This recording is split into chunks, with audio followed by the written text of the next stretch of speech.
Hi mga friendship, good evening everybody. Friendship, pag-usapan natin yung successful business ni Diwata. Yun. Supportive tayo kay Diwata. Kasi siya, kahit na maraming buzzer kanya ba naninira sa kanya, at least kaya niyang gampanan, sagutin yung mga naninira sa kanya.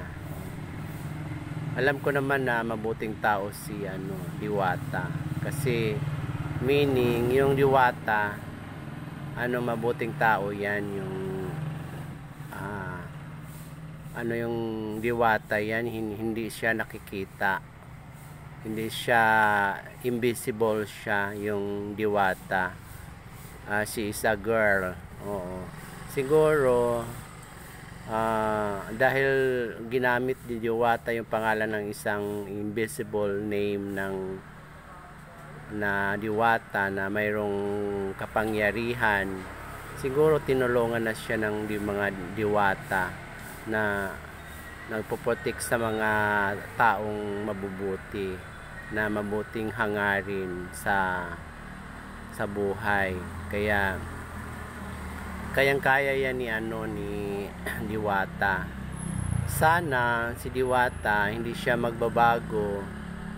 Oo, wag lang siya matukso sa mga sana hindi siya matukso sa mga magbibisyo or tumikim ng mga hindi maganda, kasi pag na-impluwensya siya at saka siya babagsak pagka ganun. Saka halimbawa yung na siya, ma-bankruptcy, siyempre hindi natutulungan siya ng mga supportive niya, kasi nakikita nila na-involve sa mga bisyo si Diwata. Sana hindi dapat ganun. Oo. Alam ko sana stay pa rin si Diwata bilang isang mabuting negosyante na lumalaban sa hamon ng buhay. Yan. Kaya swerte kasi maraming blessing si Diwata. Siguro by the help of makapangyarihan na Diwata, na isang may superpower na kayang tulungan ng isang taong mahirap sa mga Diwata. Yan. Wala naman, mga kuro-kuro ko lang yun. Siyempre, pag meaning Diwata, mabait na tao. Yan. Suportahan natin ang journey ni Diwata. Siya, ibig sabihin na siya, narating na yung mga pangarap niya, na na niya, maka-purchase na siya ng mga magustuhan niya, mga materials, yung mga bahay, makapag na siya, pag-invest na siya sa kanyang sarili, makakatulong siya sa pamilya niya. At least narating ni hindi lahat ng bakla na naging successful, dahil ibig sabihin hindi lahat ng na naging swerte sa buhay lang yan. Hindi, ibig sabihin mayroon talagang tao na sa blessing, mabilis ang blessing nila. Oo. Kasi sa pangalan na Diwata, siguro tinulungan siya ng mga Diwata ng siya makaahon sa buhay. Oo, makaahon siya sa buhay, magaan sa buhay, maraming blessing. Yan. Kaya suportahan natin si Diwata, kasi sana maging ano siya, after all na maging well known yung pangalan niyang Diwata, pagtapos sa kanyang mga maging successful business, sana wag siya makalimot na tumulong sa mga mahihirap din, magbigay, sa mga tao, sa mga mahihirap din, tutulungan niya, ambunan ang mga walang walang kaya sa buhay, tama lang.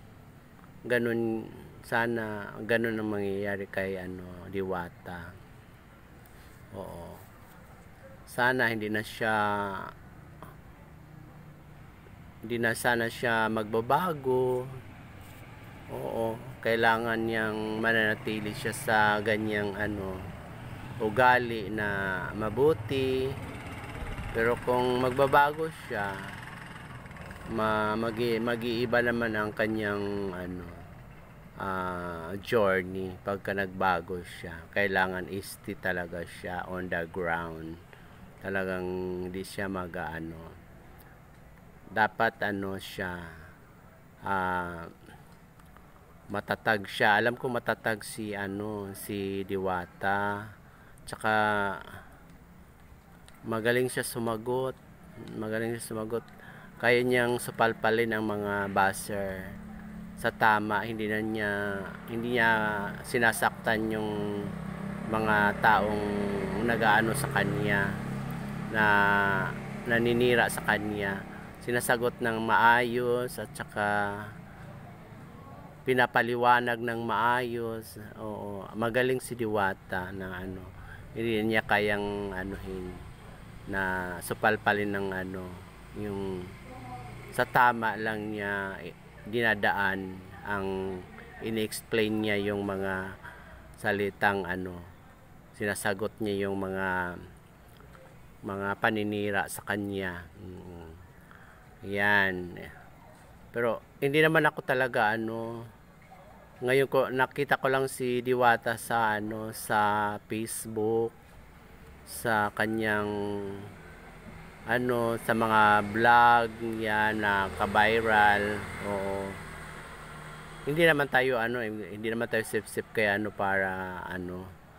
para sumikat din tayo, hindi ganun. Ibig sabihin din tayo, maging masaya tayo para kay kay Diwata, dahil nakamit na niya yung mga gusto niya. Siyempre yung mga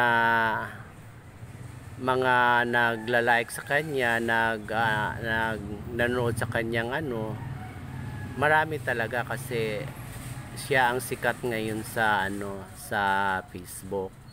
Viral siya sa buong mundo. Dito sa Pilipinas, siya ang pinag-uusapan ngayon. Kaya lahat ng nagba-vlog, ang content nila ay si Diwata, kasi siya yung siya ang pinag-uusapan ngayon sa social media. Oo. Din sabay din tayo, kasi siyempre suportahan natin si Diwata, kasi nalalaman na natin yung kung anong history ng kanyang family, kung saan siya nagsimula, kung saan siya nagtatrabaho dati, nangarap siya, yan, nag-ipon, at saka ayan, nag-start na siya. At least na siya, hindi nawala yung sa kanya, hindi nawala yung kanyang determination, talagang naging success. Oo. Mga friendship, baka sabihin nyo chismosa ako. Hindi naman ako chismosa. Okay lang ako, na naki-ride on lang ako sa success ni Diwata. Oo. Pero hindi pa kami nagkita ng personal ni Diwata. Oo. hindi ako nakapunta doon sa may Pasay. Pero one time makikita din natin si Diwata. Oo. Pero hindi natin hindi i-distract ang kanyang journey. Bye-bye na guys. Bye-bye.